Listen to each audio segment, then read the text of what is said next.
Alright, what's going on everybody? It's Charlie again here with Hamilton Landworks. Got some estimates done this morning. I'll probably put that part of the video in the first part of this video, so you'll probably already know that. Anyway, so we had rain move in that was really unexpected, and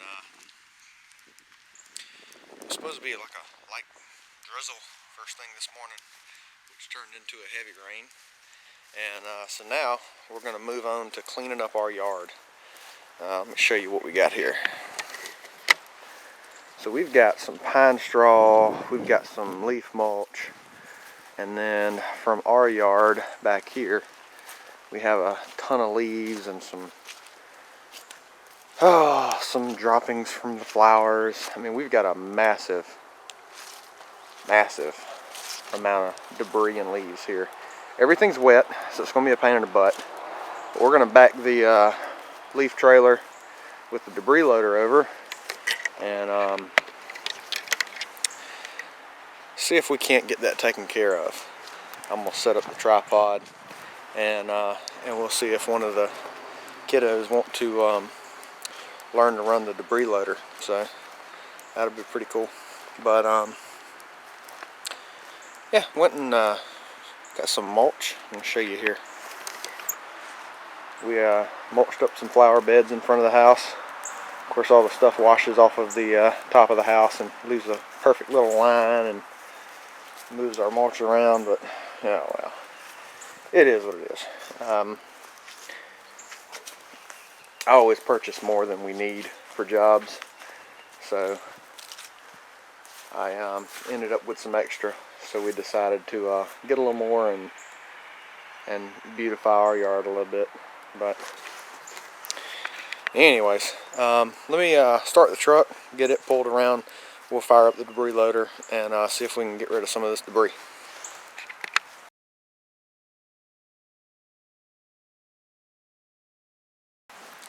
So we completely forgot that we got to put the mesh tarp back on top of the dump trailer. So I guess you guys can check out how we do that.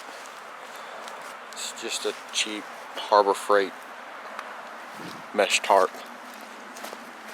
But yeah.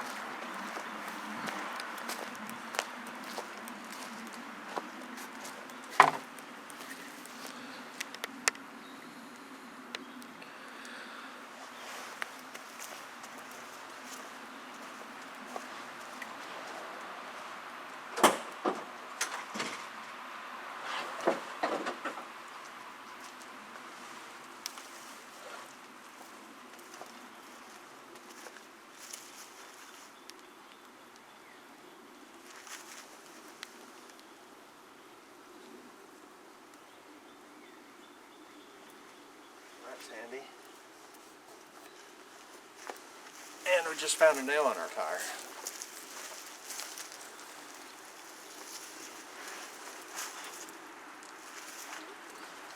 That explains why it's been leaking.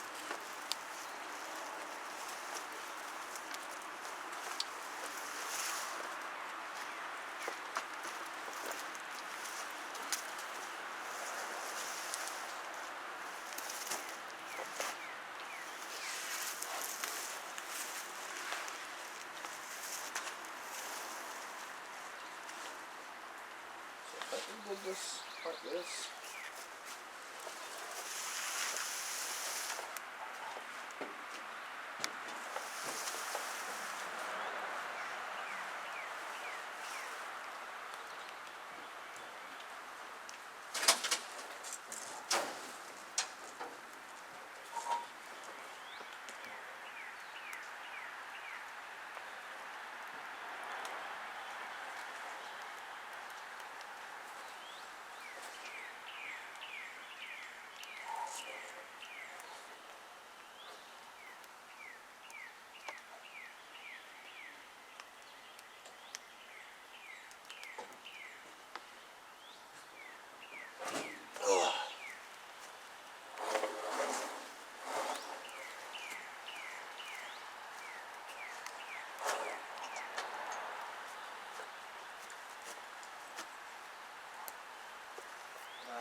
Now we're getting somewhere.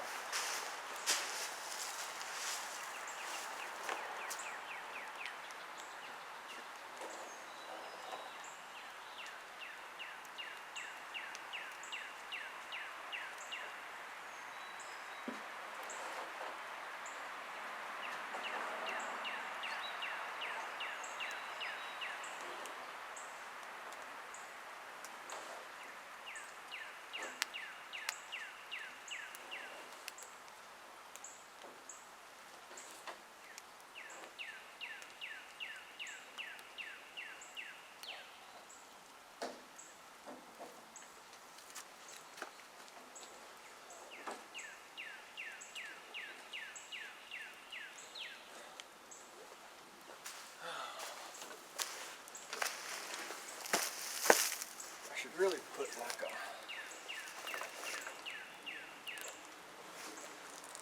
a roll top on this thing to make this easier.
Alright.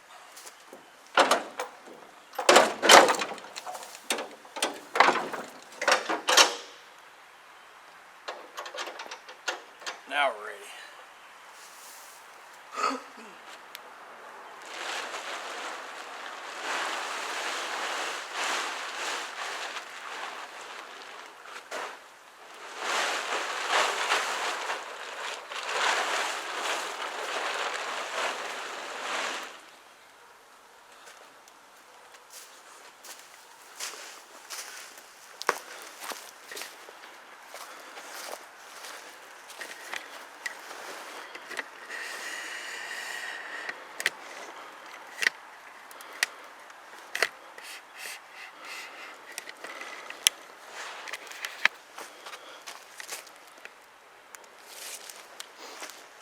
Alright, this thing's gonna be loud.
Alright, well, that was kind of a halfway demonstration of the debris loader with the trailer. Like I said, we had a heavy rain this morning, and all the pine straw and leaves were, pretty wet on the top side, and the loader kept wanting to get stopped up.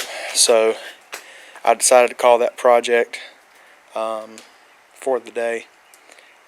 We'll finish it up Wednesday, Thursday of the week, and I get that stuff out of here. But anyways, so I figured what I would do is move on to the equipment trailer. I said before in a previous video that we wanted to put some reverse lights and some racks on the trailer. This is a pretty quick, easy job, so we'll just go ahead and get it knocked out. So this is the back side of our equipment trailer, and we were fortunate enough to get one that's got these steps that run the full length. So what I'm thinking about doing, because if I put them in the center, I'm going to break them off. I just know it. So I'm thinking about mounting them right here on these little angle pieces, possibly right over here. So mount them there. They'll be out of the way. They'll probably still get broken off at some point in time, but I can put one on either side. I should be able to ground to the trailer and run the wire up to the box. So let's grab a screwdriver, check out that harness box up at the tongue, and see what we got. Alright, so if you look here at the tongue of your trailer,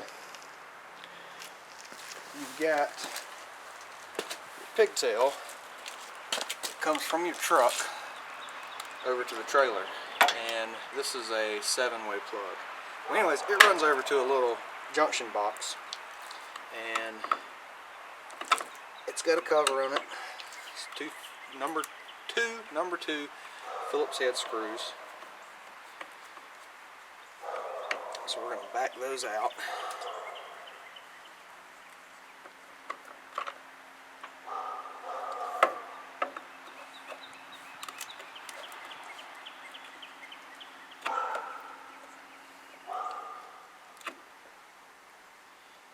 I don't know why, for whatever reason, even though I've spent thousands of dollars on Snap-on tools, anytime I'm dealing with a Phillips head, I always resort to the old manual screwdriver. Alright, so the cover pops off, and here we have the inside of our junction box. And see if I can move my hands where you can see. So down in here, you've got your wires that come in from your pigtail that plugs into your truck, and then the wires that come off the top are the ones that go actually out to the trailer. So one of these should be a reverse light that we should be able to find and just run a wire to power our backup lights.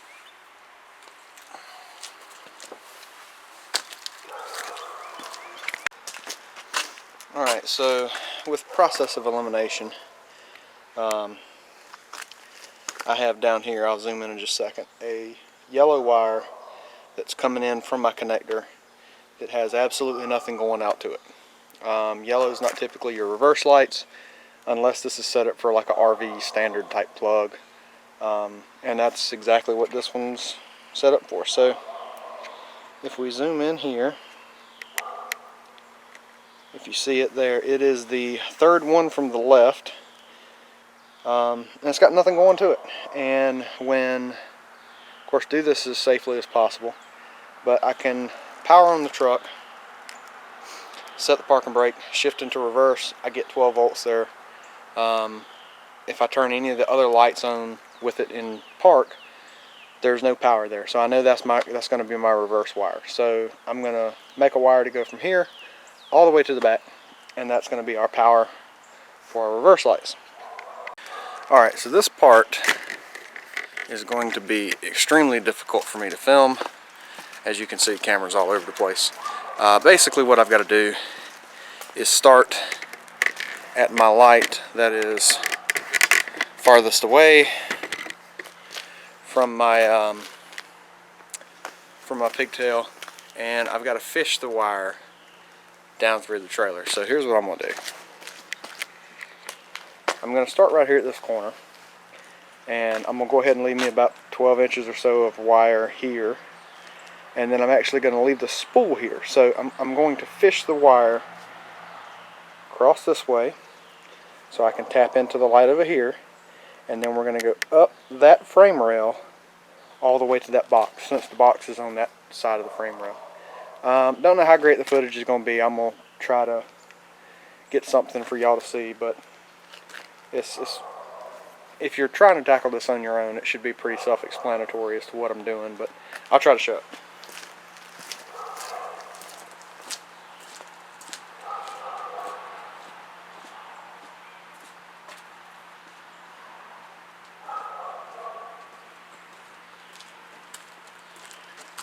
And I should also mention we're going to ground to the frame. So, let's see if I got something to lay on so I'm not getting soaking wet.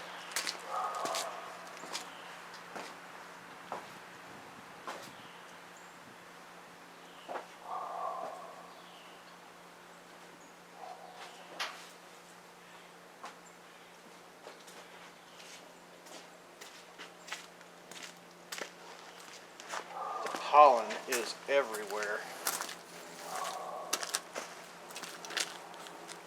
This is a little moving blanket I used as a poor man's creeper, and it was just covered with pollen.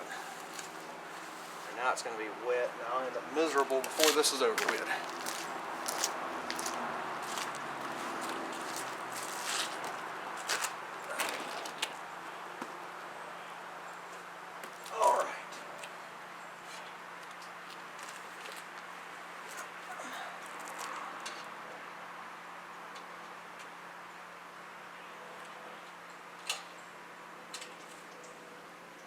So there's little grommets. Well, there's really big staples under here that they use to hold the wiring. And I'm just fishing this wire back through there.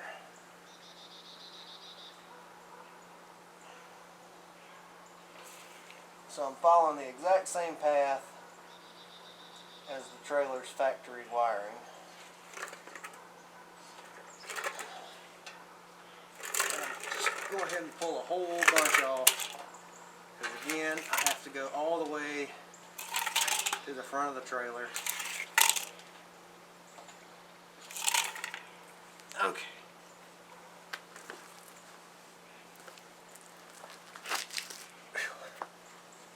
And once I get it run, I'll grab the camera and show you what I'm talking about.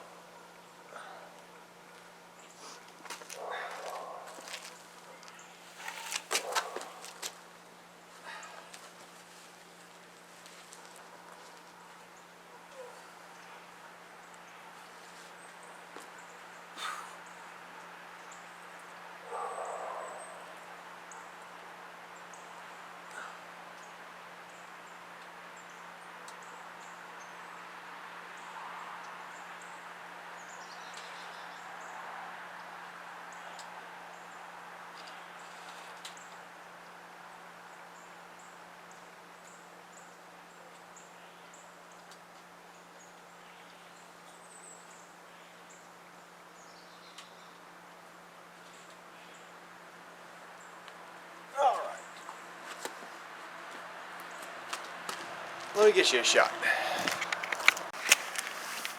Okay, so underneath the back of the trailer, you've got these little staples.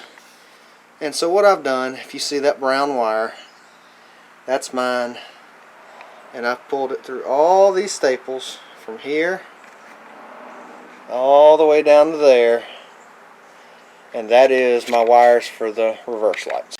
Now, what I'm going to do next is pull the same wire up the passenger side of the trailer. So I don't feel a need for you guys to watch me lay on the ground and struggle. But that's what I'm going to do. So y'all just hold tight and we'll be right back. Alright, like I said, I didn't feel a need for you guys to just hang around and watch me lay on the ground and struggle, which is exactly what it was. Oh, I have something in my pocket.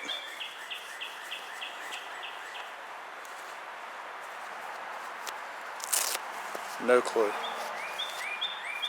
Oh, a receipt. Lovely. Great.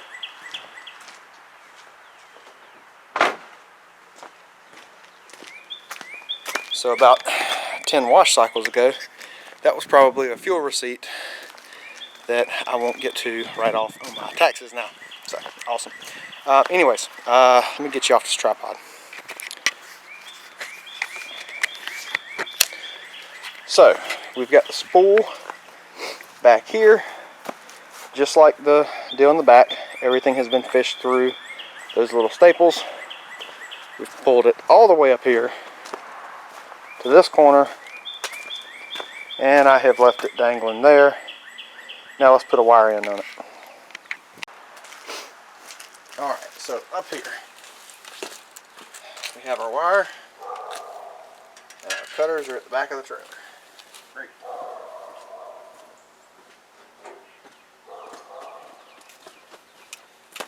Alright, take two. So we have our wire,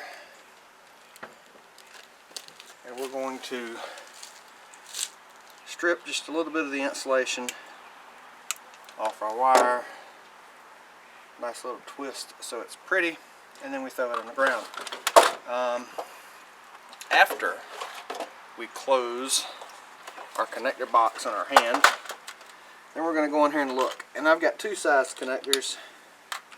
That one's a little big, and that one's just right.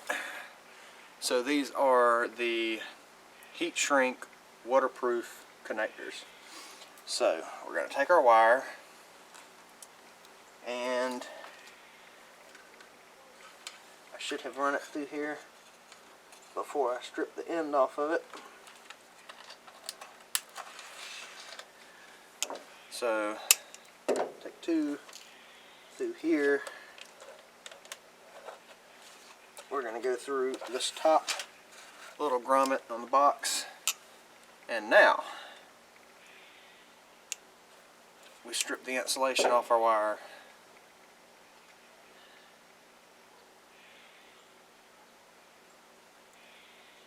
Insert it in the connector and crimp. Now, I like to use a cigar lighter. They don't like to work though. It's, I don't know, it's probably high 40s out here right now. I can see my breath as I talk. And lighters never work in the cold. If any of you guys smoke cigars, cigarettes, whatever, you know, like the Bic lighters, if they ever get cold, or Zippos or what have you, they don't like to work. So put them in your hands, armpit, pocket, whatever, and you just kind of bring them up to like a room temperature.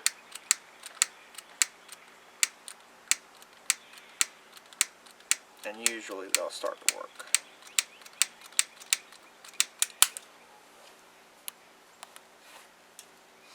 Alright, right back.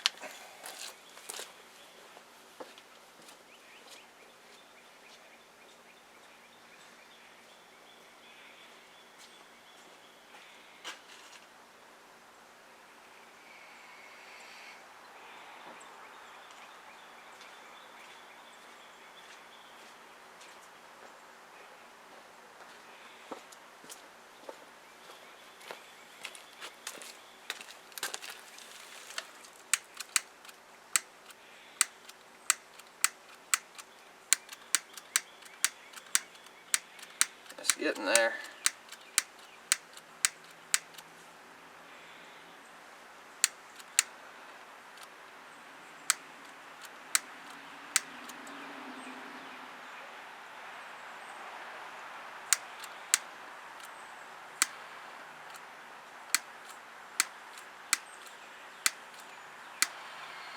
There we go.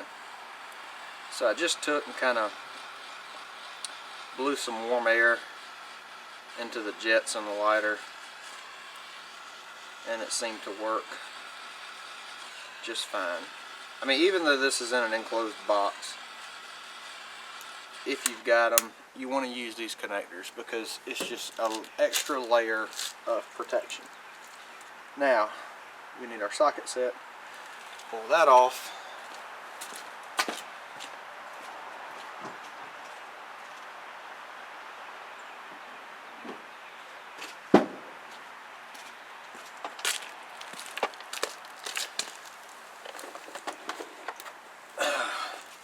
So I had somebody ask me before about this socket set.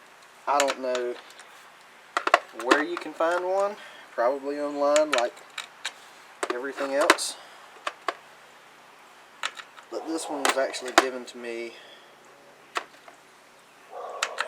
after my best friend passed away. This was his socket set.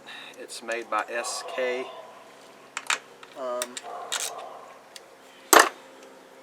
It's a 1/4-inch drive socket set. And I think last time somebody sent me a comment asking about it was when I was doing mechanic videos all the time. I don't know if SK has a truck like Snap-on and Matco.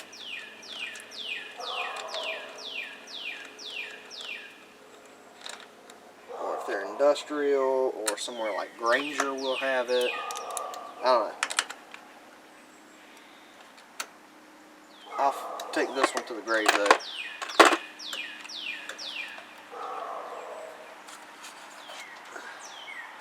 Alright, now that we've got that hooked up, pull our wire back and it's connected. We're going to put our Phillips head screws back in our box.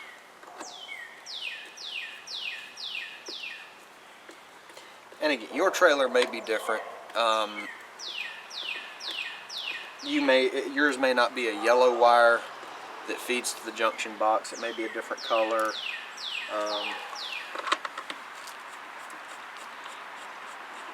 But basically what you want to do is see what terminal has power in reverse. You can do that with a test light, with a voltmeter. If you don't have either one of those and you're not exactly sure how to tell if a wire has electricity going through it versus when it doesn't, take this to a local shop. Any automotive repair shop can do this for you, but just don't try to tackle this if you don't have a voltmeter or a test light, or if you don't understand how to tell a terminal is hot or not, whether it's positive or ground. Just don't do it. I don't recommend it. You're going to end up causing yourself more headaches than it's worth.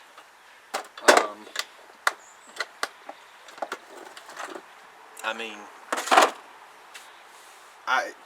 just for example, this terminal kit was about $1,000. The socket set, I'm sure, was $500 or so. The voltmeter, $600. The spool of wire, I'm sure, is about $100 and something. The lights were another $100. So I mean, you're talking about utilizing thousands of dollars in materials and equipment to do this job. So unless you have this stuff, just take it to a shop. I mean, I'm here showing you kind of how to do it, or how I done it, because people have asked. But just don't try to bite off more than you can chew. There's way more respect in a person who knows their limitation and says, you know, hey, this is a little over my head, I'm gonna pass it off, than getting into it, causing a mess, ruining your wires, causing issues with your trailer. So we're all buttoned up here, but if you feel like it's over your head, just take it to somebody who can handle it. All right.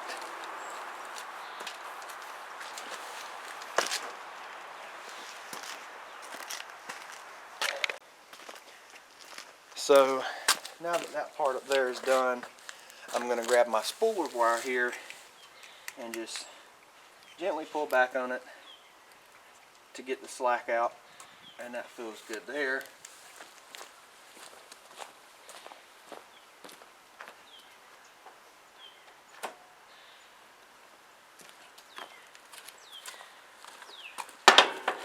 to grab that.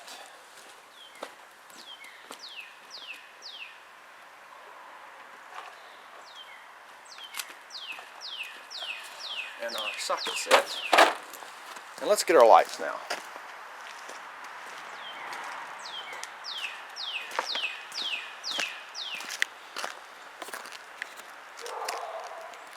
So these are the lights I went with. They are the Traveler 1400 lumen 3-inch LED pod lights. These came from Tractor Supply. It's just like a waterproof off-road floodlight.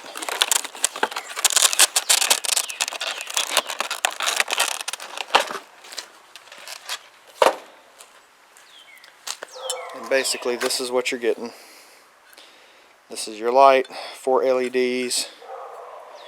So they're probably, what, 350 lumens each. 350, 350, 87, 1400. Nice little waterproof, like a Dutch connector.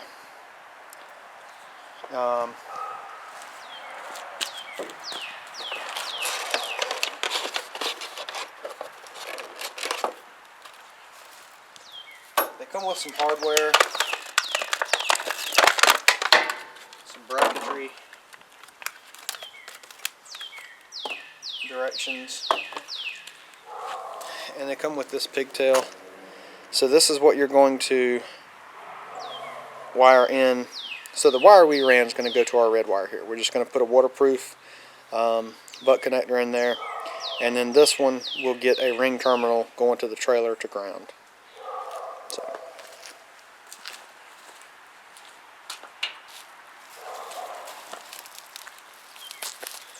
4-hour hardware. They give you all kind of nifty stuff that we're not going to use, but I just want to show it to you. So you got some insulators, some carriage bolts, we'll use those, hardware there, Allen screw to set the angle of your bracket, and then some little 4-amp fuses. Our trailer plug has a fuse. I'm not using these. Yep.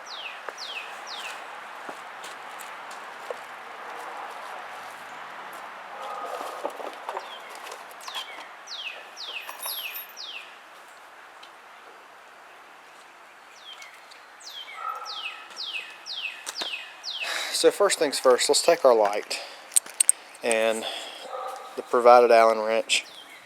Let's go ahead and loosen these up, because we're going to need to be able to move that around in order to mount them. I will say that these brackets are much nicer in appearance than the ones from Harbor Freight. Hopefully they're stainless. I doubt it. But yeah, just thought I'd comment on that.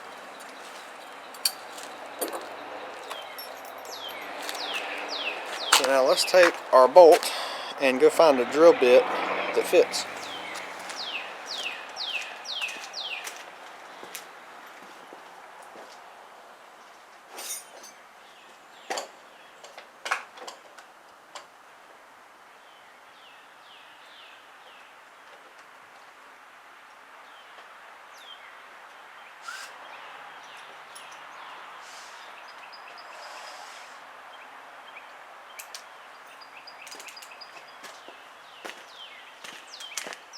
Alright, so it is a 3/8 drill bit.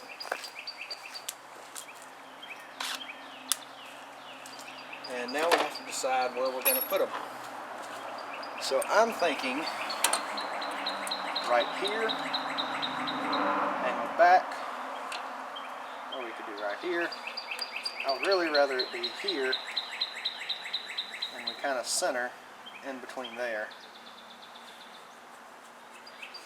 That way it stays inside this little run, and we can tuck our wire underneath there. Yep, so that's good. And full send.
some real deal steel.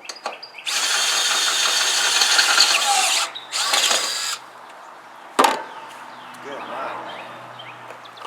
If you can tell, those bits are not the sharpest. I've mounted a lot of lights and other stuff, bracketry and all kind of stuff with them.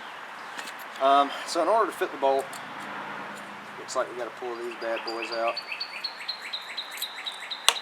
Great.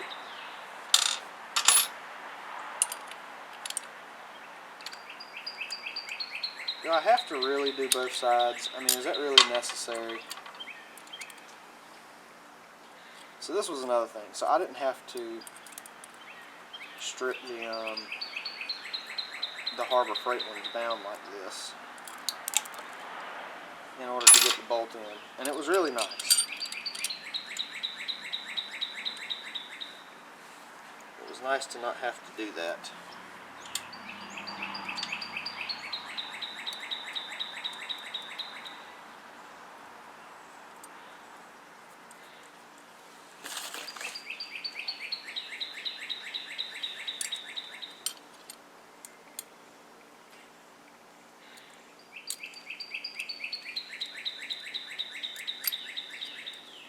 And the funny thing is, usually in these situations, you have to remove the bracket off the light in order to get the carriage bolt in to mount it, and then you forget the insulator.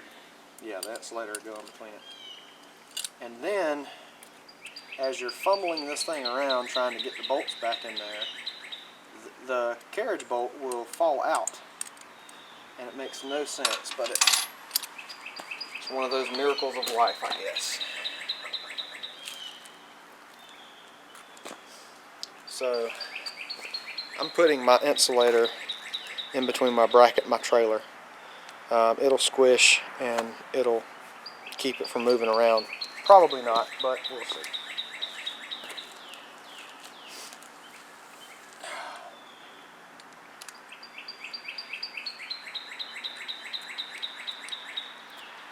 Oh, I should have done that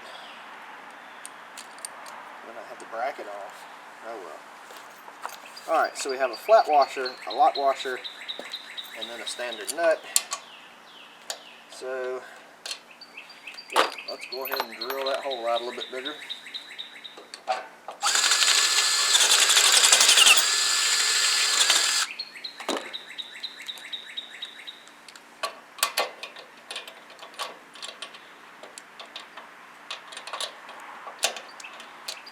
Alright, take two.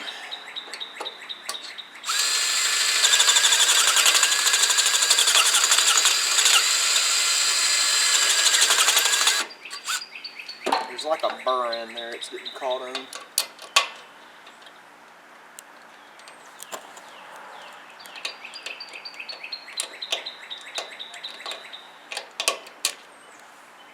And I can see it.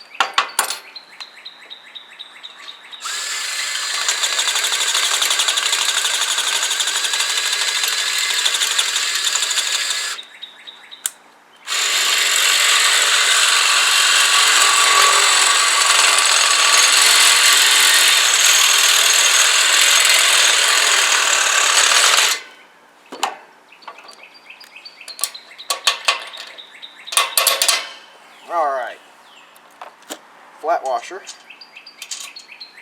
lock washer, and nut.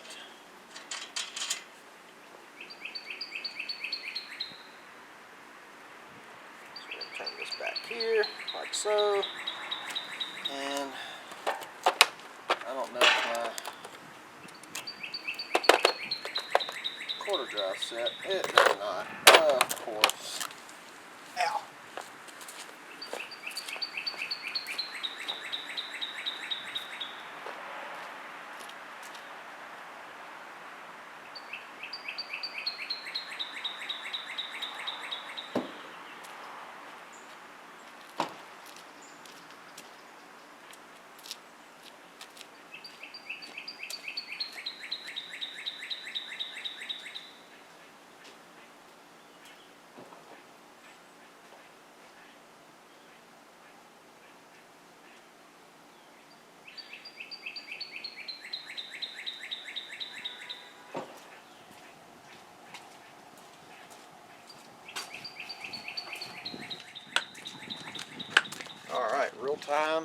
unedited, unscripted.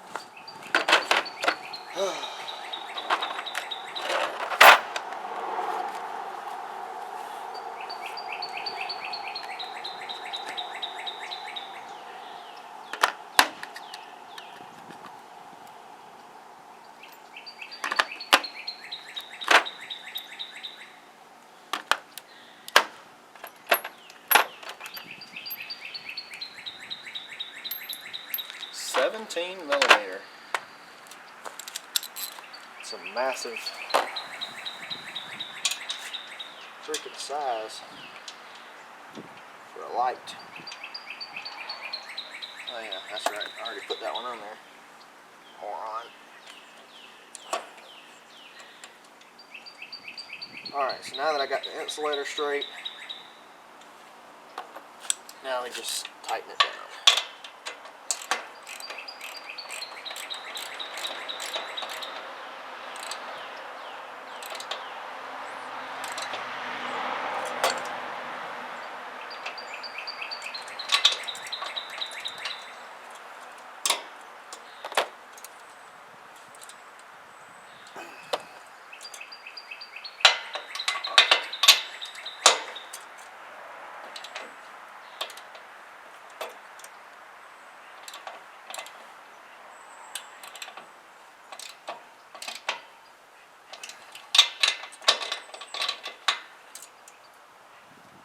Alright, good and tight, as the Germans would say.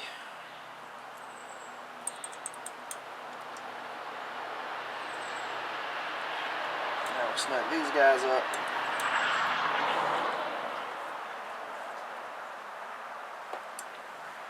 And ta-da!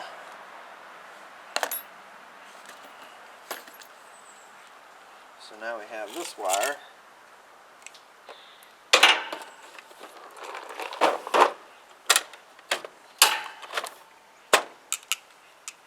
We're going to cut it. We have our pigtail.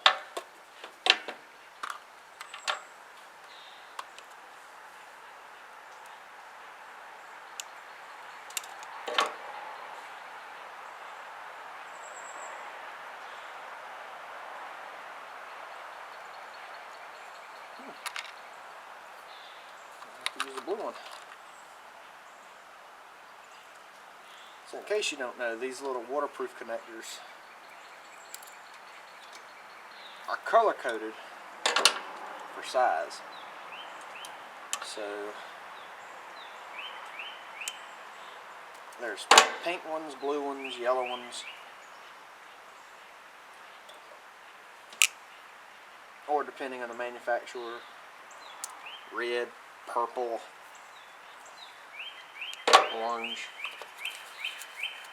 But make sure you're using the right size.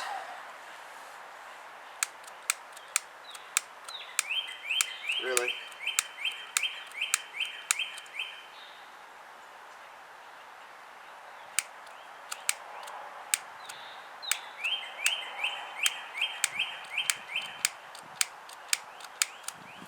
Should have kept it in my pocket.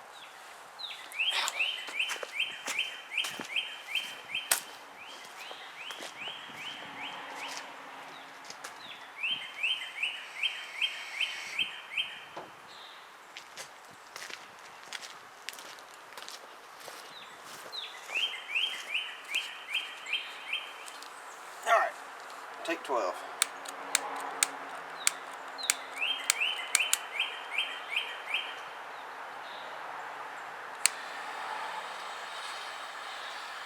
Turn the gas up a little bit.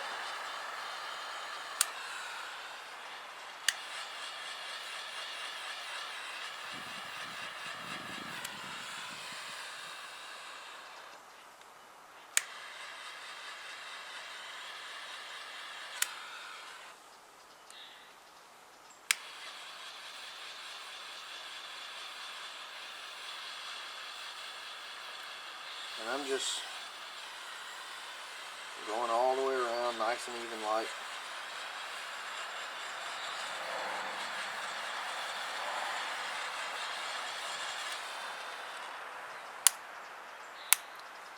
trying to do everything I can to make sure it's sealed.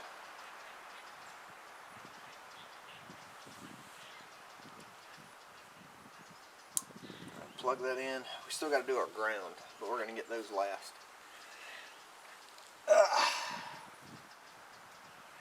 Crap. Oh, I just realized what I've done.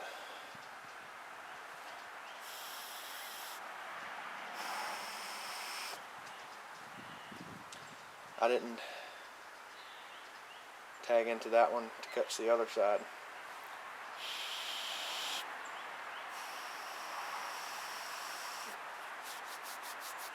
Crap.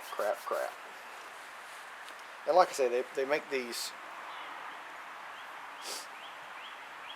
connectors that are larger on one side than the other, so you can 2 wires in one in one side. I don't have those, so I got to back up and punt it now. All right, give me just a minute.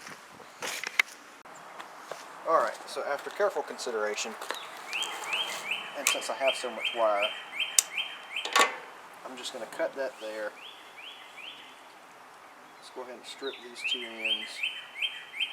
Now, if you're a knucklehead like me, and you do this way, when you strip these wires, strip a little extra so you've got more to work with.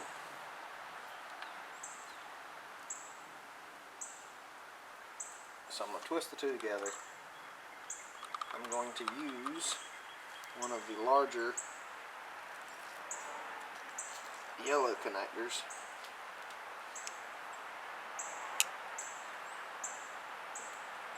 And then crimp.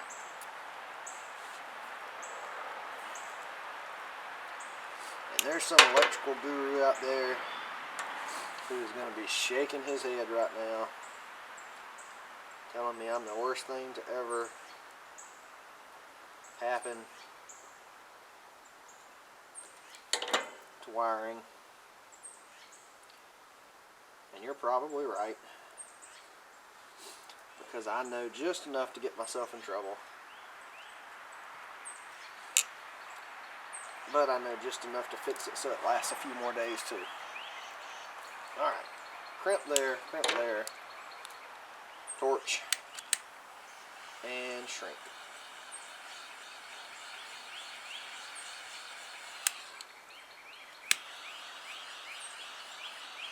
The downside is, with using this yellow connector,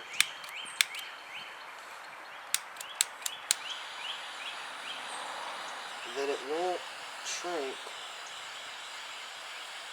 all the way down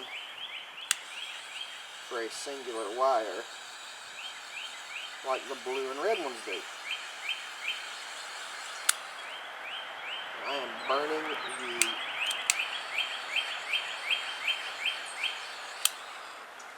crap out of that, but it is what it is. Now, so kind of the way this works, we have power coming in on this wire into the connector.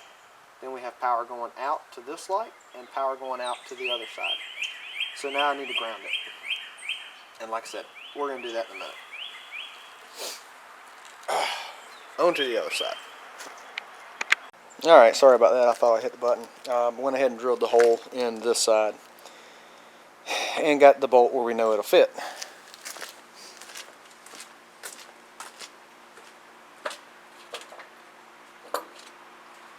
Now, if we grab our hardware,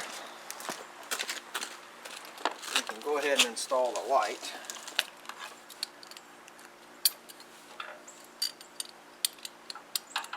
I know, it's not going to fit. I had to try.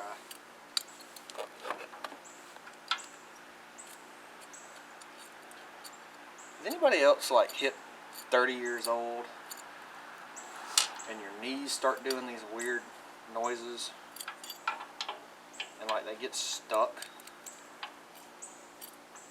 Mine are doing that. I really should have a chair. You know, I have a chair. Hang on.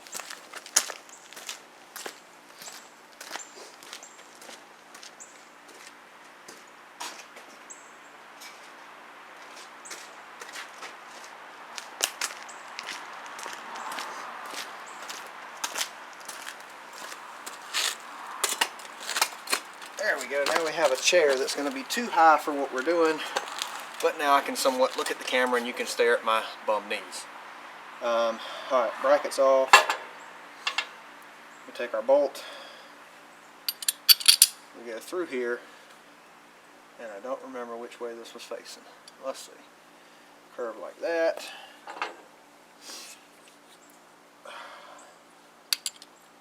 Light like this.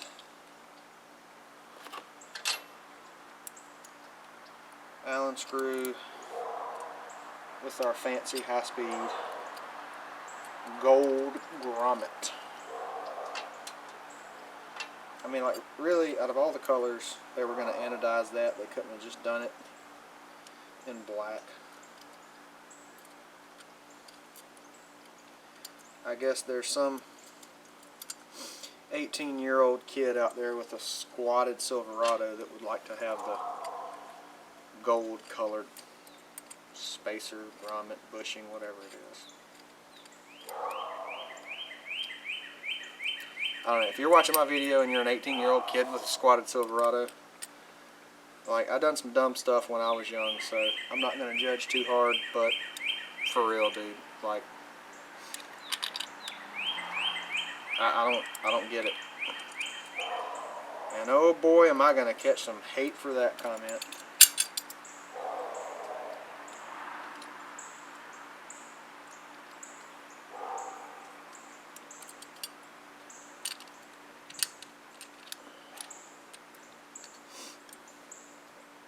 Alright, just like so. Just go ahead and tighten one of these down. Right there, maybe. I don't know.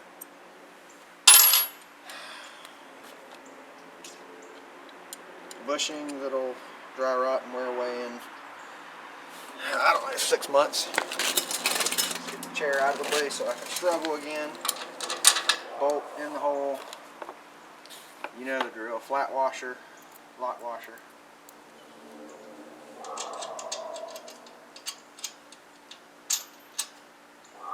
Oof, I'm going to have a wrench on this side because of the tag bracket.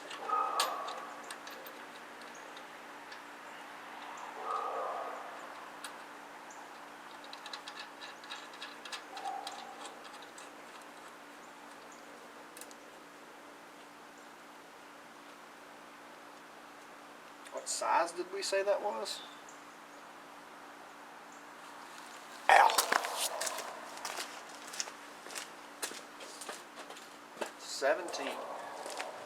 17 millimeter wrench.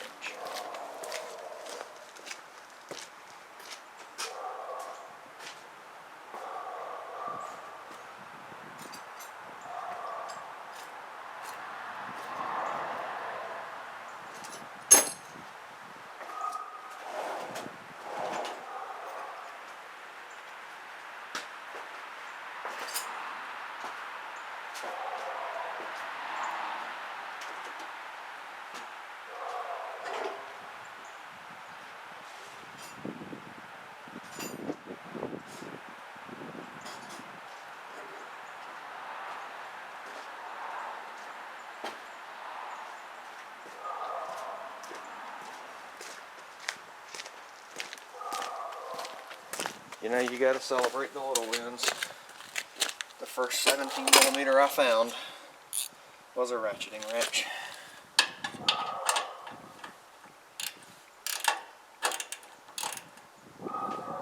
Oh, and I'm turning it the wrong way. I don't know if you can hear the creaking or not. That is my wife at the door. Probably wanting to tell me that dinner is ready. It's really breakfast because I have yet to have breakfast.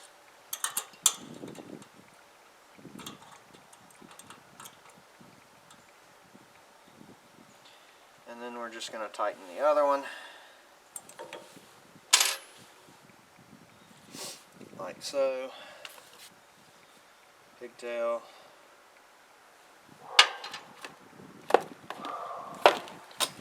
And let's wire it in.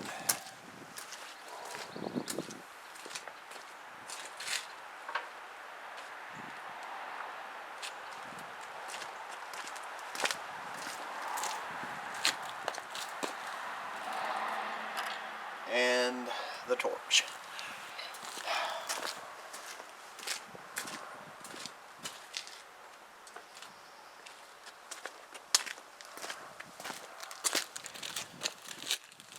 Oh, we're gonna take the torch, tuck it away in a warm spot. The temperature is really dropping out here today. Like it rained earlier. Well, this morning it was pouring rain. Went out and did the bid. Landed those jobs. Came back home. The rain had stopped, but my gosh, it's cold.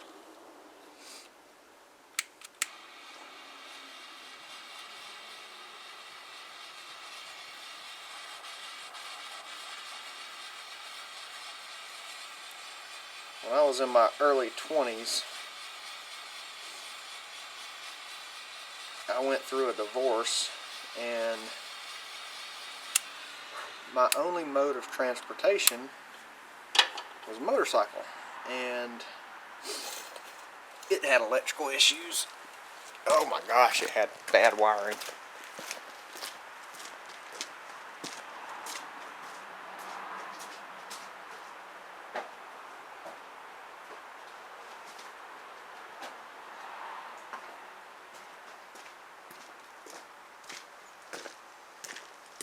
And anyways, so it was my only mode of transportation. So yeah, knee cushion. Fat man, not dumb man. So I can't tell you how many evenings I spent working on the wiring to that thing. Even all the way up into the early wee hours of the morning. I mean, one of those things where, you know, some of you car guys might get it. It's 4 o'clock in the morning, you got to be at work at 5, and you still got to put the engine back in your car kind of deal. Like, there's been some really close ones.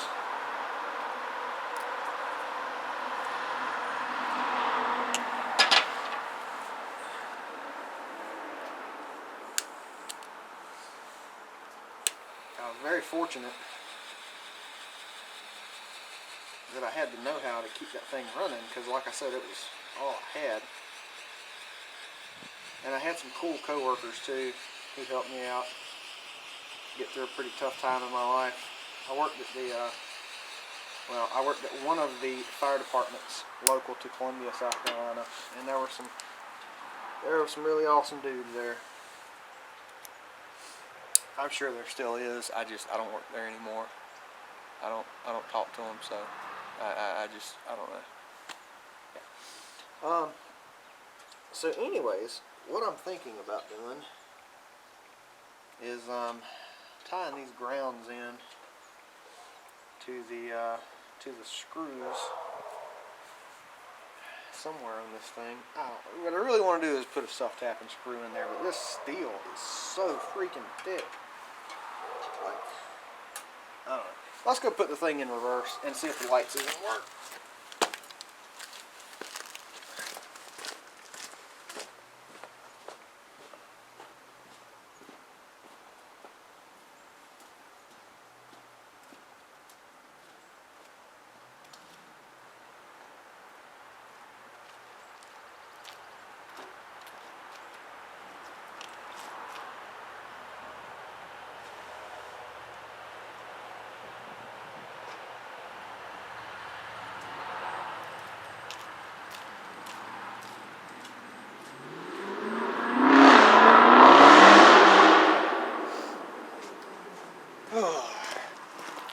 So, I don't think you can see it on the camera, but my truck's in reverse. It's not running. Let's just see. Yep, So that's a good ground.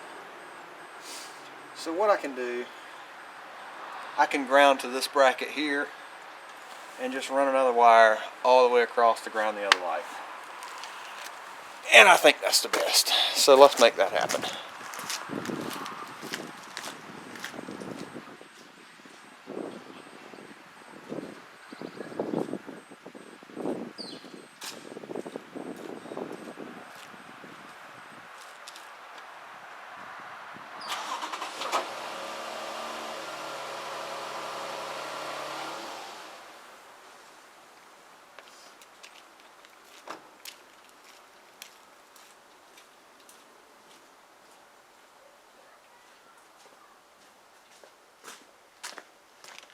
This is a long video.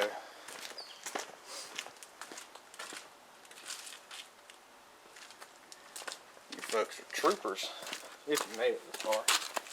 Oh! Most of you probably clicked off in the first few minutes.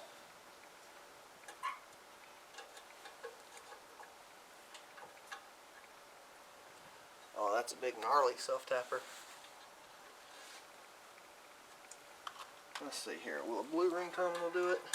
Absolutely. Alright, so 2 of the blue ring terminals.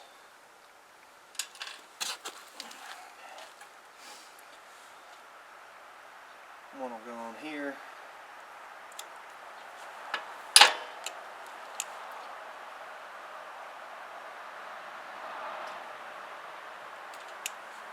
I don't know if some of you realize it or not, but I'm fully prepared to have to redo this in about a month because I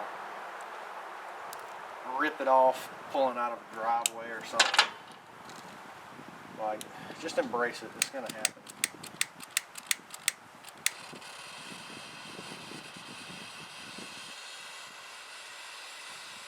You can go through and you can spend hundreds of dollars and materials and over-engineer it, and it'll still break. Ow. Show you how cheap I'm going to be. I'm going to use the same color wire for my ground. Now is when the electrical guys lose their mind.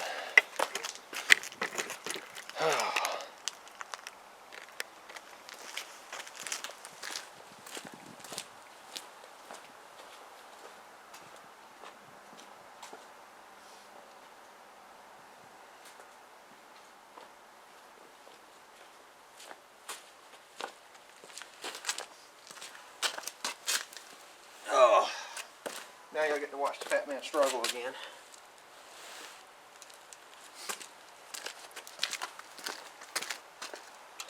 So,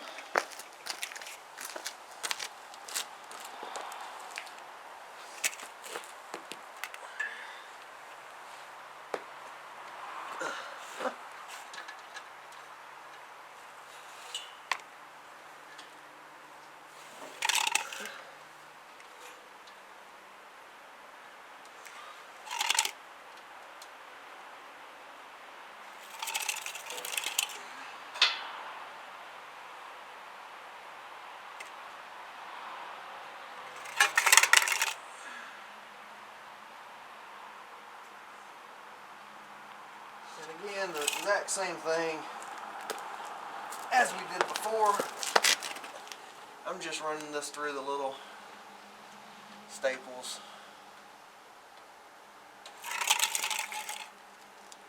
All the way over to the other side of the trailer.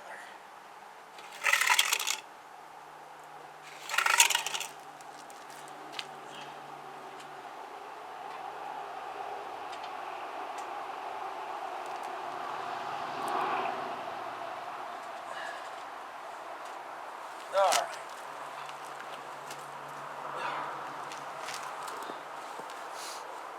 That's my phone ringing, telling me that my truck door is unlocked.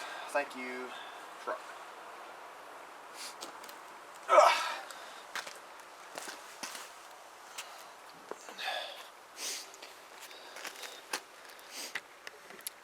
So So I want to give props to the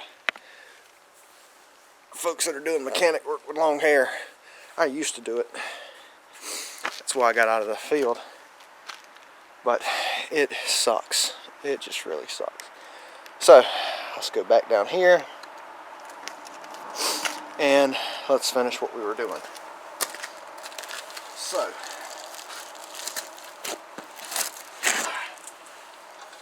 we got our wire run. We're going to cut without measuring. Strip the end. Put the terminal on it. Crimp it. Heat shrink it.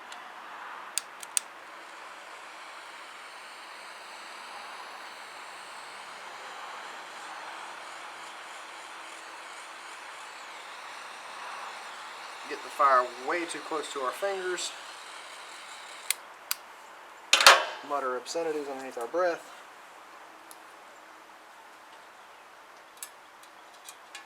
That'll reach there.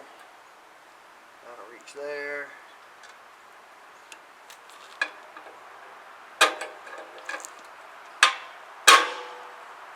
Wow. That really hurt. Ugh.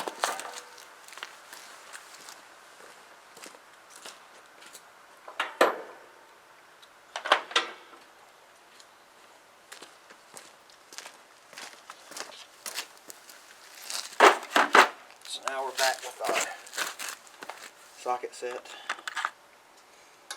Oh, it's an 8. Yep. Nope, it is not an 8. Okay. Yes.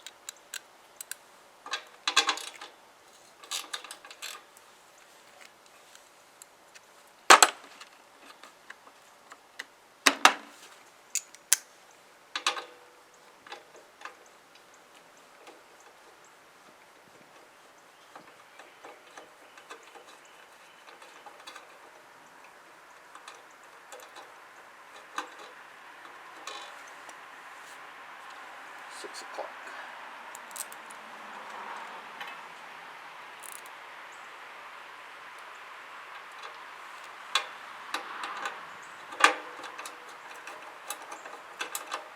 So I don't know for certain if I'm going to get the brackets on this thing today, or the trailer racks.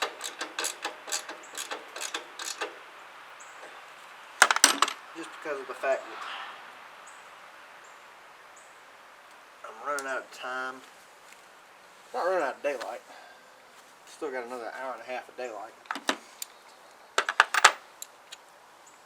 But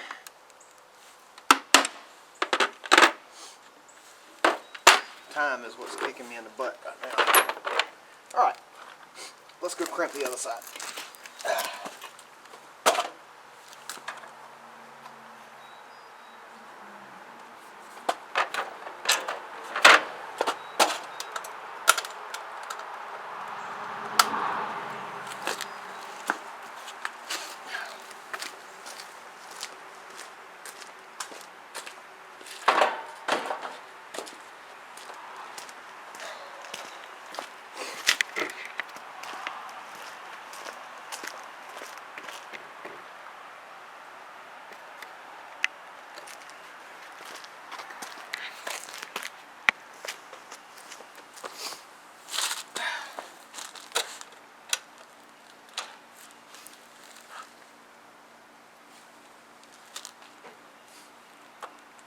Here.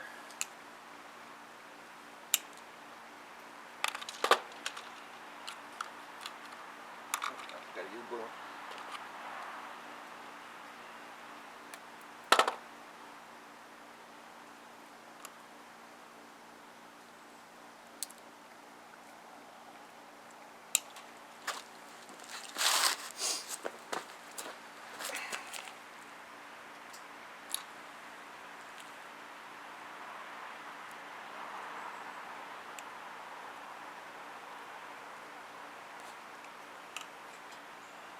Strip that wire. Find the blue one that we lost. Ram it in there and crimp it.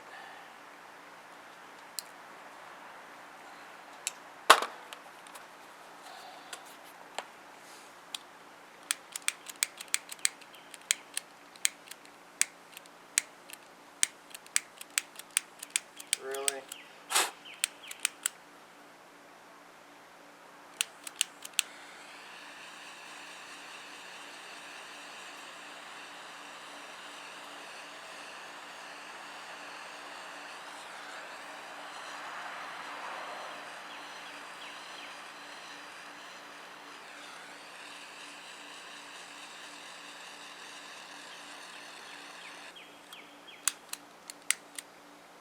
I mean, are we out of fluid?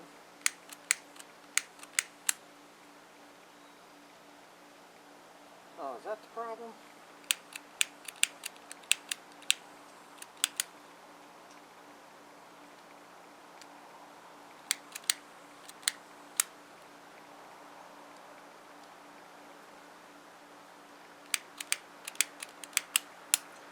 Lovely.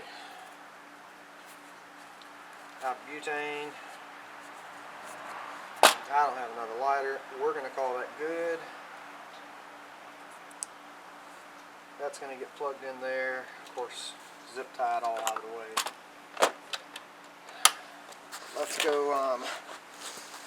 Let's go put it in reverse and see what it looks like.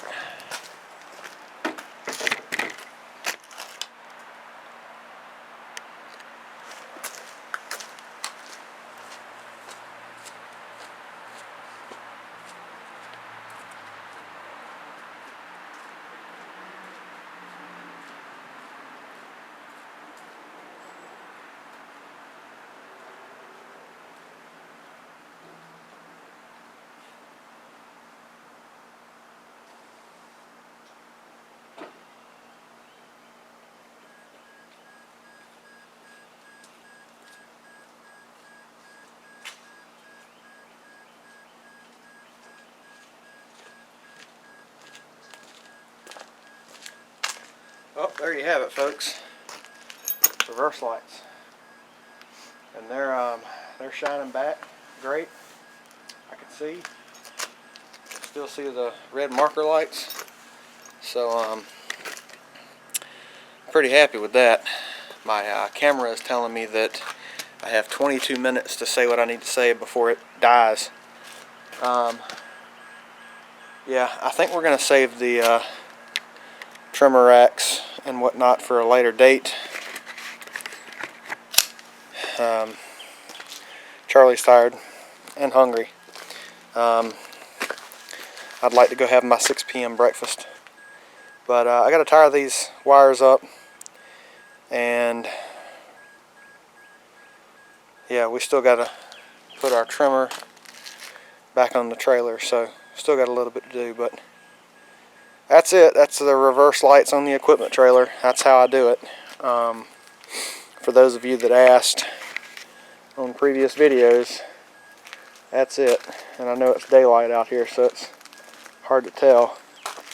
But I mean, they're bright, and they're shining over here and over there, and they're kind of, if you look straight down, they're kind of off at an angle. So the cool thing about that is that, like as I'm backing up in a driveway or whatnot, it'll help illuminate the sides and not just behind it. So I'm spoiled. I refuse to pull a trailer without reverse lights. I had the idea a while back, and I bought a cheap set of lights, and it just made life so much easier for me backing in and out of my carport at the time. So yeah, that's how we do it, and that's what it turns out like. So I'm gonna grab some zip ties, tie the wires up, so hopefully they last 2 weeks instead of 1 before I rip them off on a driveway. But yeah, still no catchy exit or a sign off for the channel. Yeah, I got nothing. Absolutely nothing. Well, anyways, I'm gonna turn the camera off, go have dinner, and then we're going to zip tie some wires. But hope y'all enjoyed it. For those of you that wanted to see how I put the reverse lights on the trailer, hopefully it helped. Y'all send me a comment if you have any questions. Don't be ugly. If you don't have anything nice to say, just go do it on a different channel. Don't do it on mine. I'll ban you in a heartbeat. I have no room in my life for negativity, and I spent a lot of money on my first divorce to get rid of negativity in my life. So only positive thoughts. If you ain't got nothing positive to say, just shut up. Otherwise, for those of you that are subscribers and liking the videos and this stuff's helping you and you're enjoying it, thank you. I appreciate your subscriptions and likes and interactions with the channel, because as we all know, YouTube loves to promote only what it wants. So thank y'all for helping me build this, and stay tuned. We'll have some more videos coming soon of the trailer racks getting installed on this equipment trailer. We'll have some tractor work and all kind of stuff coming up. So y'all have a good evening, and we'll see you next time. Alright, so I've got about 10 minutes left on my camera before it dies. I figured I'd go ahead and do this and just kind of do some updates. If the camera dies, I'll just finish it out with my phone and edit that in. I've already measured. We're going to drill some holes and put trimmer rack on today. I got a little more sunlight than I thought I would have.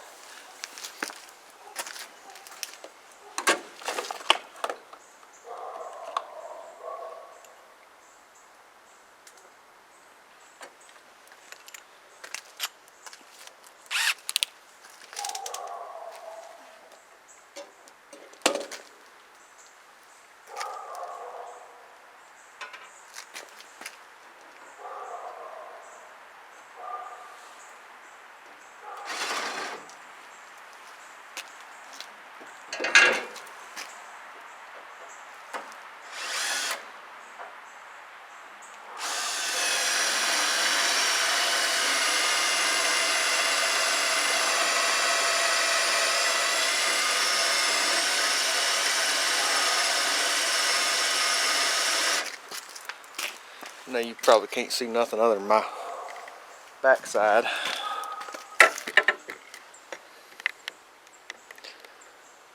Let's see here. There we go. Get a little oil on our bit.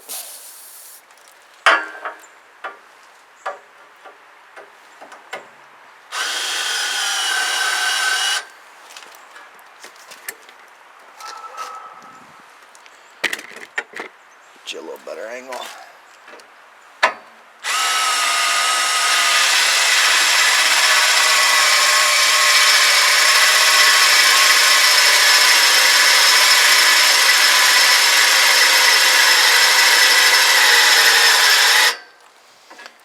I would say, as long as the drill hangs in there, we'll get it done today.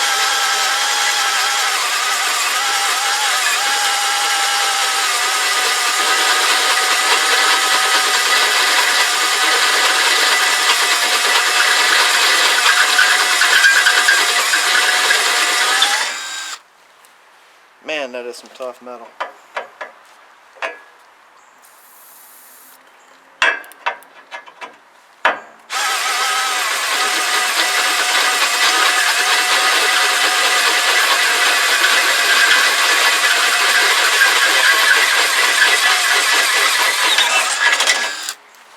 Alright, there's one. Now we have to drill the rack to match it.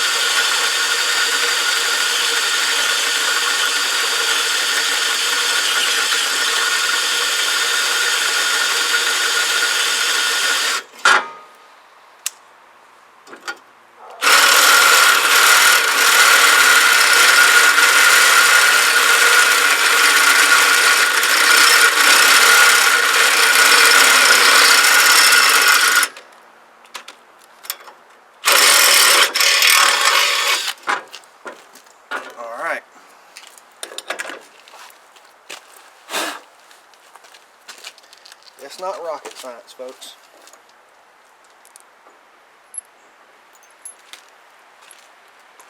It is not rocket science.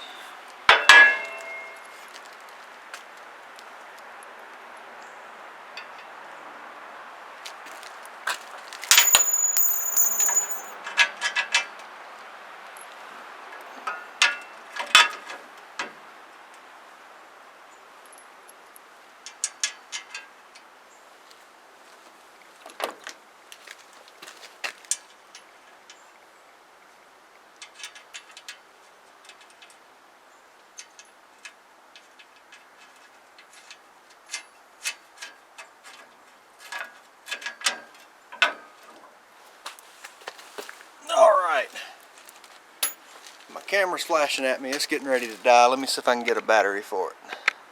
Alright, now we got some power.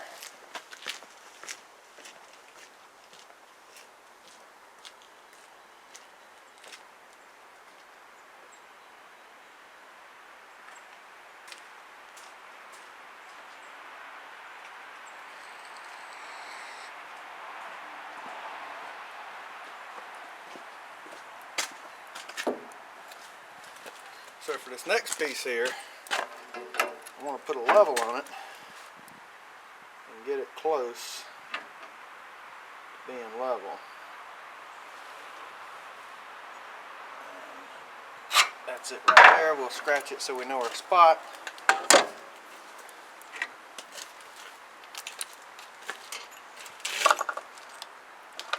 Let's go with a smaller bit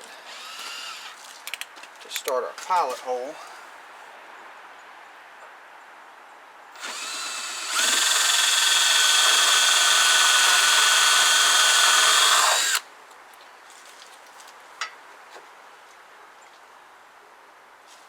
And that's going to go right into the wood.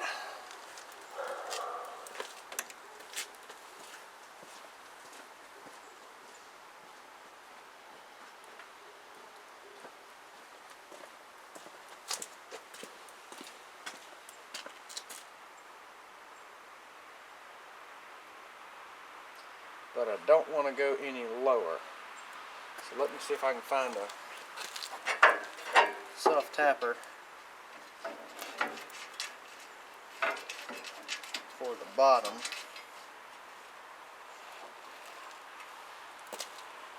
Let me look for that real quick.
Alright, we have a plan.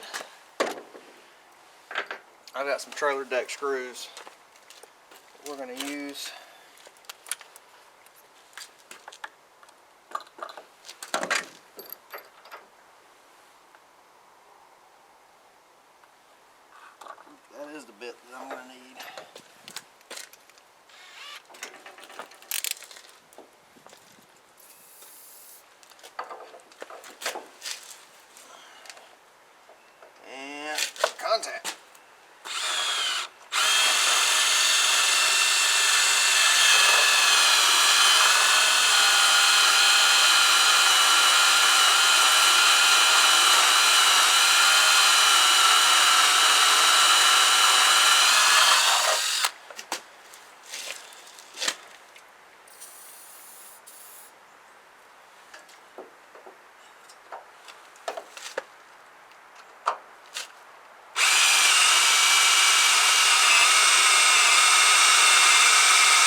I'm telling you, when they made this trailer, they made it of some serious steel.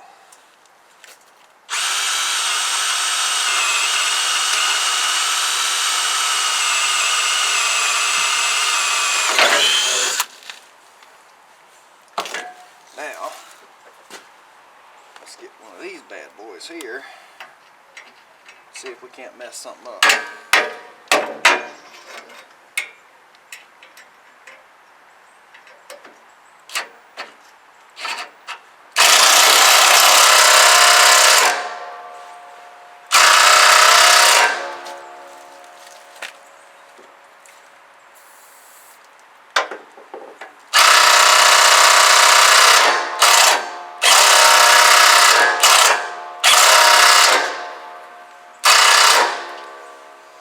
She ain't strong enough.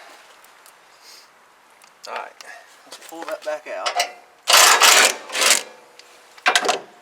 We're going to open up our hole just a little bit.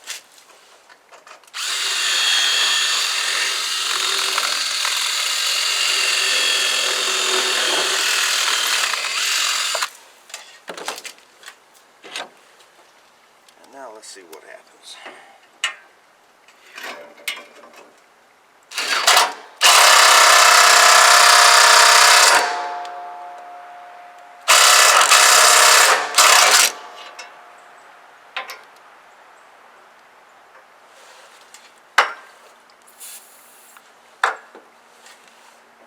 That's some good metal.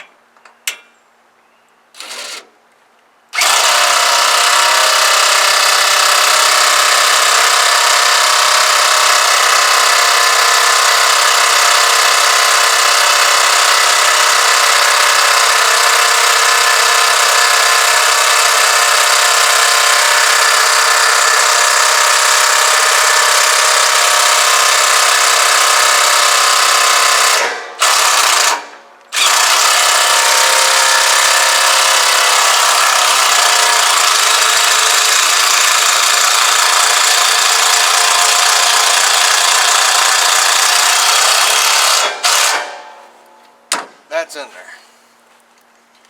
Alright.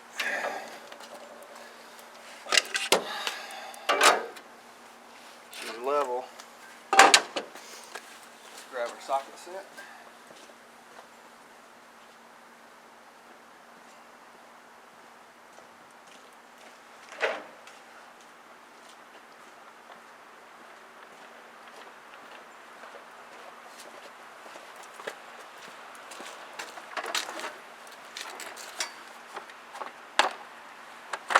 Yeah, I had kind of wanted to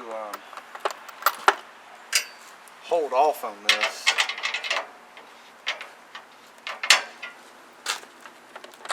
And make it its own video. But truth of the matter is, we may end up needing this thing next week. And I don't have time to hold off. Perfect. Alright, let's do the other one.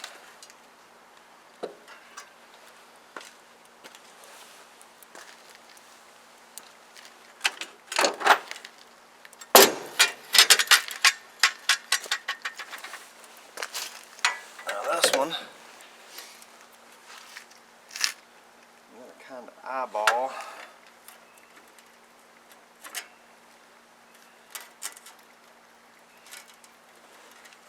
About right there.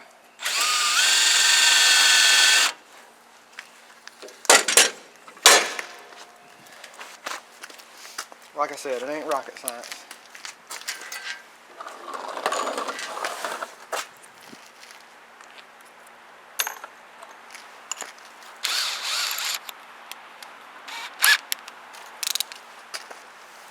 We just need the thing to work.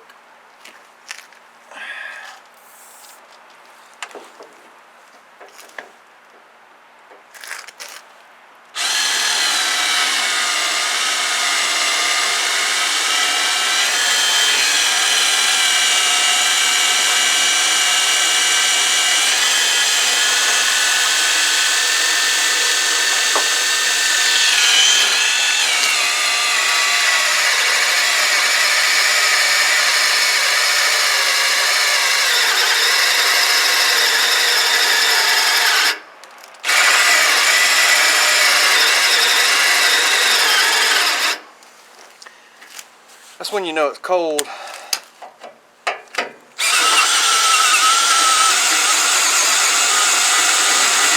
battery's starting to go.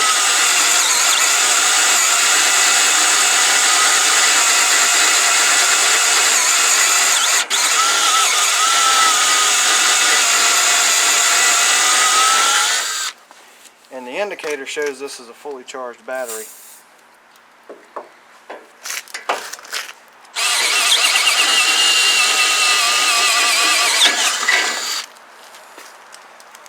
But I get it. I don't like working in the cold either.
I'm not sure if I said it or not, but I did measure up the spacing on these racks off camera. I didn't know if I was going to have enough battery to film this, and I went inside and had dinner with my wife, and I'm looking at the clock. I'm looking at official sunsets of 7:30.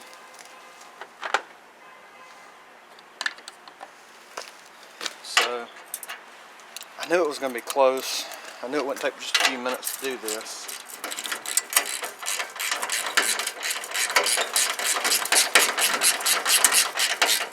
Come on.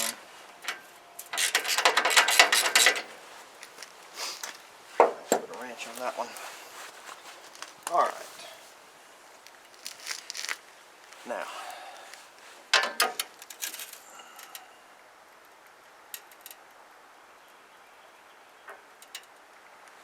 right there.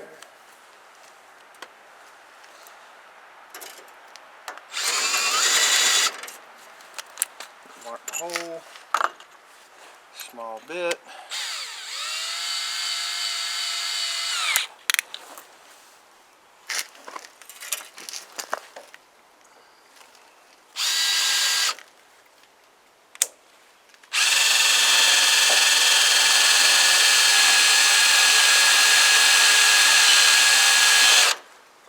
Little oil.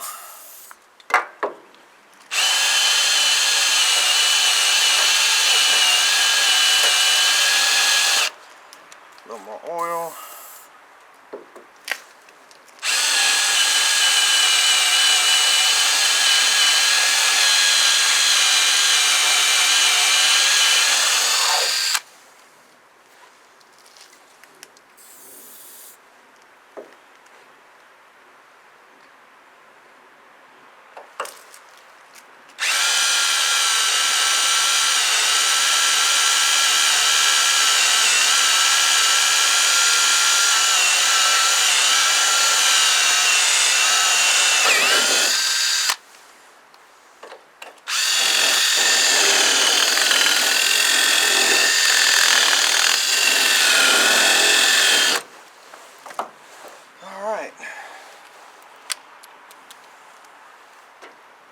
Make some more noise.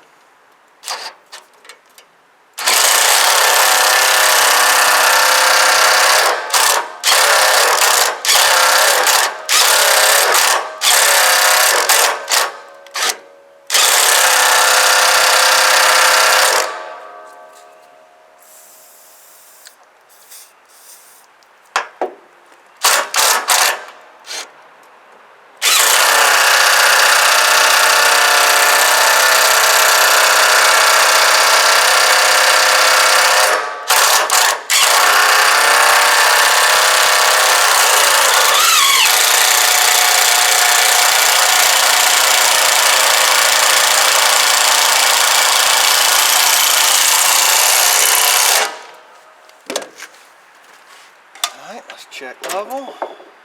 We're level. Now let's tighten up that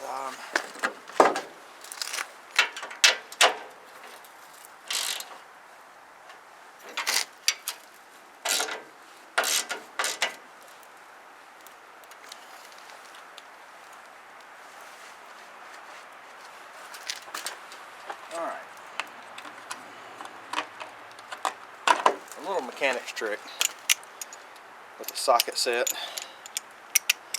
When you need 2 ratchets but you don't have them, put your socket on there, put it on a wobble extension. Now you got a little mini breaker bar.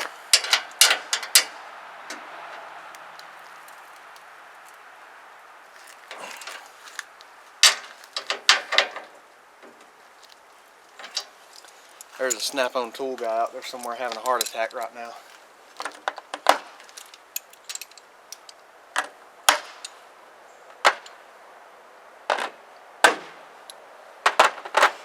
But you don't sell me a tool with a lifetime warranty and I won't test it. So here we go. I can only move you so far away from the power. But so there we go. We have trailer racks on the equipment trailer. Well, let's put something up there and see how it works.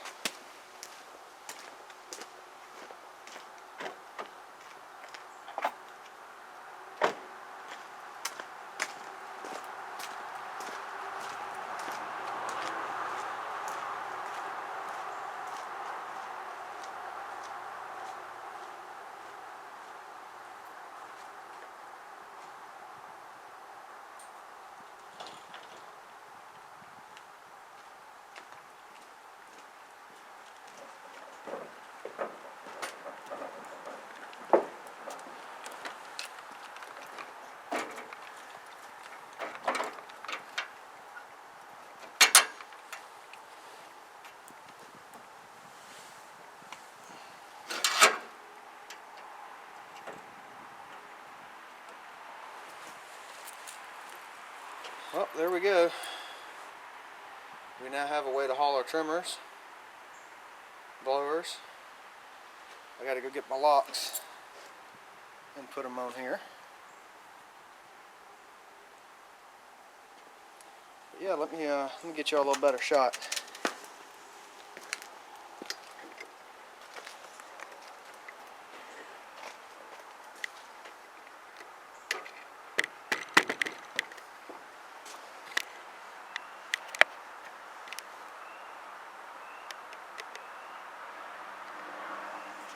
Yep, so there it is.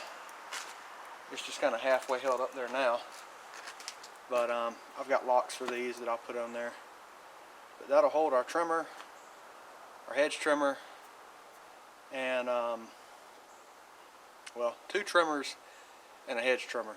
We'll probably end up buying combi tools for this. But that works. So, well, let's go ahead and get the locks put on it.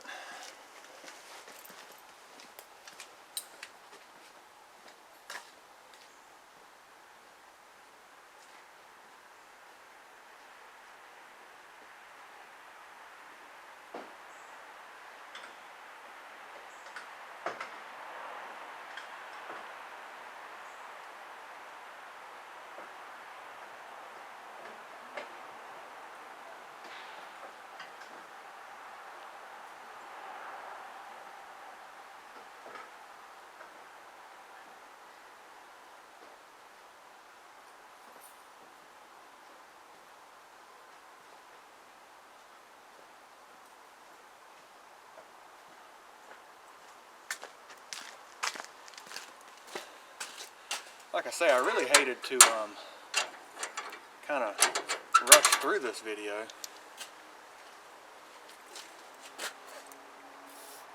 And I don't really know that we rushed through it, but like little things, I want this to be the other way around.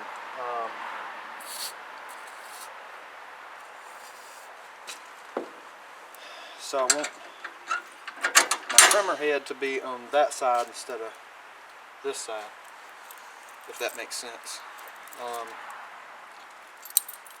And of course I didn't realize it till I was halfway through getting them mounted. But so I mean it's 4 bolts really. So I'll get that flipped around, and yeah, I mean that's our trimmer rack for our equipment trailer. And I've got, it's 7:20. I probably got about another 10 minutes. Let's go ahead and mount the Green Touch blower rack. I've got some extra hardware. It's not cold, so let's make that happen.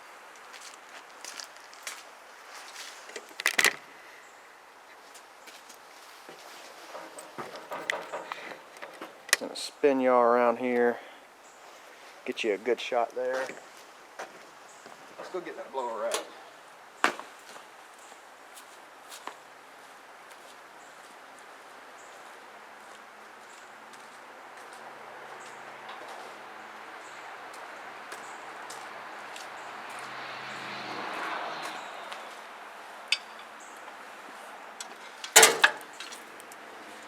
So this is to mirror our landscaping trailer.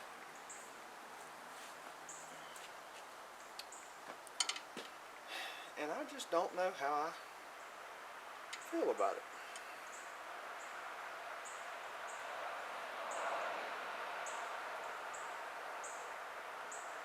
Yep, I'm good with it.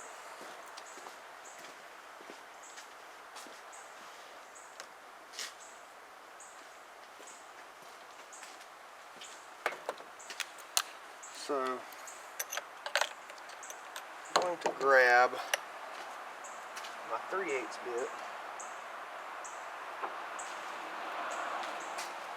and there's a couple of holes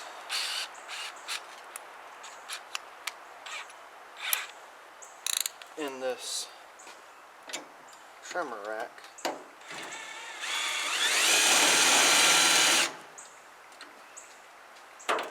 So there's that one to line that up.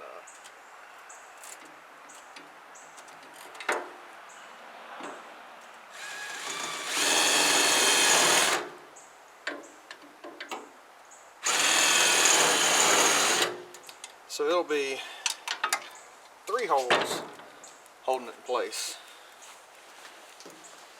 Flip this around so I can see what you guys can see. So there's a whole just group of holes in the bottom of these things that you can use.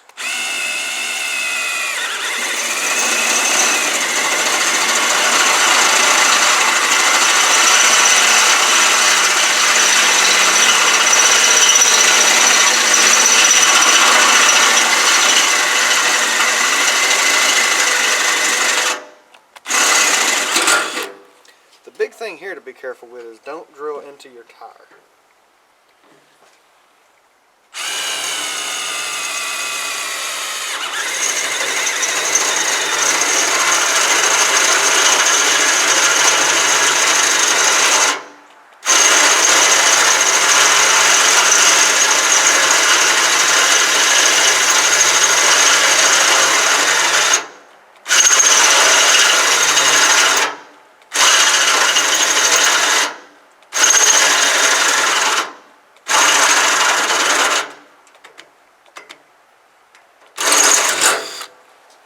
So keep a very light trigger on it.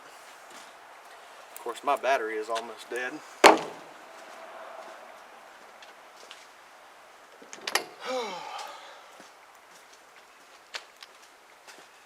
And then this back one doesn't even line up with the tire, so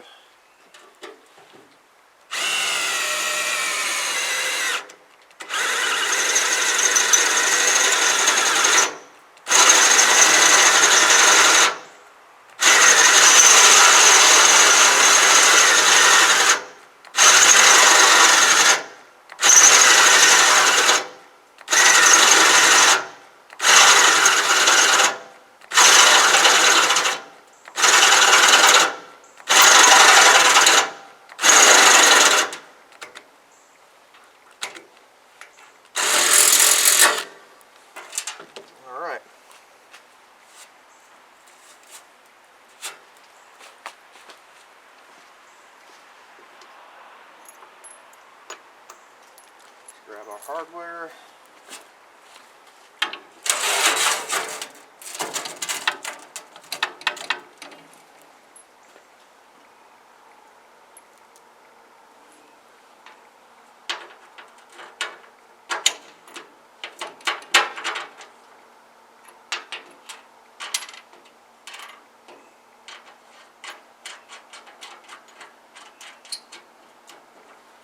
And I am going with the bolt from the bottom, so it doesn't puncture the tire. And we'll cut a piece of foam matting to put in here to rest the blower against.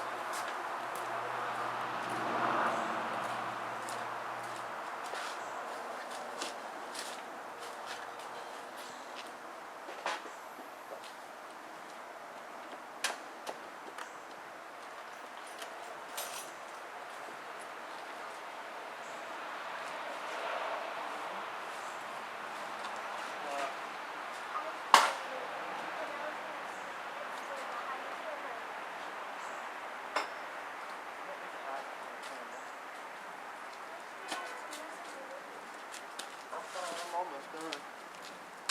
I'll stand beside you then. Is that okay? That's fine. Last bolt.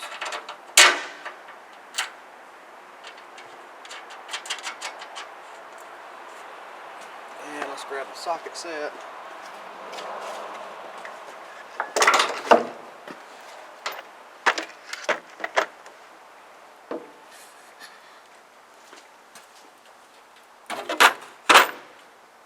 Let's see.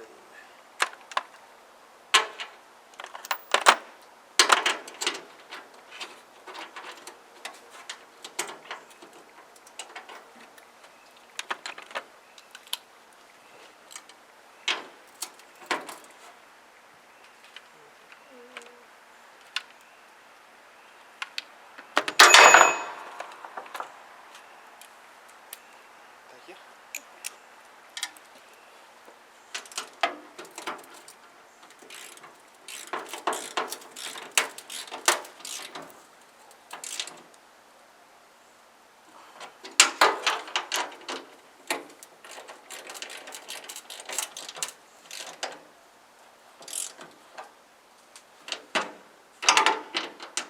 Will it affect the way that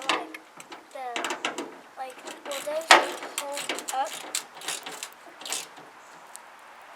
Like, will the blower still fit with these things poking out? Okay. Yep. We're going to put some foam in the bottom of it so the blower has a little cushion to sit on. Like it's sitting on a couch. That's stiff.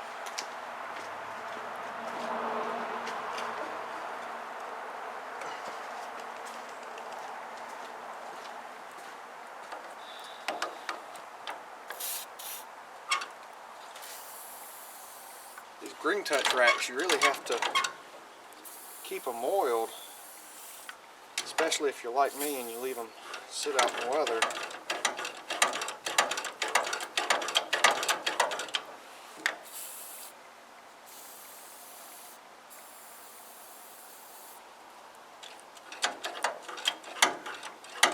That is much better.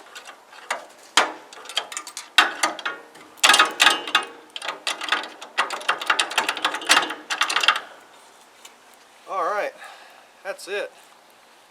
We have a trimmer rack and a blower rack on the equipment trailer. Very nice. So,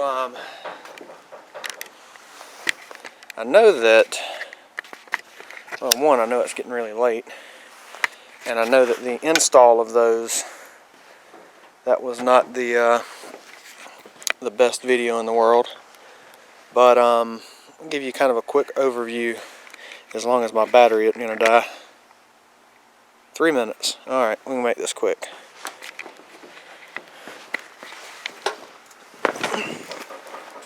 So up front is the trimmer rack that's mounted to the safety bar or whatever that thing's called. And then as we go down the trailer, we have our green touch blower rack mounted to the fender. So once again, I'm going to do a separate video once we get the water cooler mounted on this trailer, just kind of showing what all's on it, what we carry on it, what we keep on it, and what we use it for. But I think for tonight, considering it's getting extremely dark, I think that's going to be it. So, like I said, it's not rocket science. This is easy stuff. Still don't have a catchy sign off to the videos yet, so appreciate y'all watching. Y'all have a great night. We'll see you next time.